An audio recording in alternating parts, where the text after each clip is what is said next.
জীবন, ওপারে কি হবে আর আমরা কেউ জানি না। এক জীবনে তোমার মতো কাউকে পেয়ে আমি অনেক খুশি।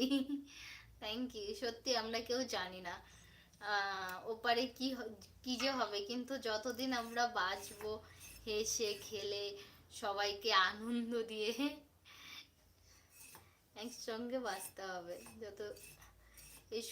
এত সুন্দর পৃথিবীতে যখন জন্মেছি আমরা, অবশ্যই পৃথিবীর সমস্ত সুখটা আমরা মানে নিংড়িয়ে নিংড়িয়ে দেব, নিয়ে তারপর যখন যাওয়ার সময় হবে তখন ঠিকই চলে যাব। তো যাওয়ার আগে সুখটা কিন্তু মানে এমন ভাবে নেংড়াতে হবে যে যাতে একটু বাকি না থাকে সুখটা শুধু। অ্যাকচুয়ালি বলতে সুখটা নেবে, দুঃখটাকে দেবে। তো দেখো, দিনের পরে যেমন রাত আসে তেমন সুখের পরে একটু দুঃখ আসবেই। তো দুঃখটাকে জয় করে আবার সুখে ফিরে আসতে হবে, এটাই হচ্ছে জীবন।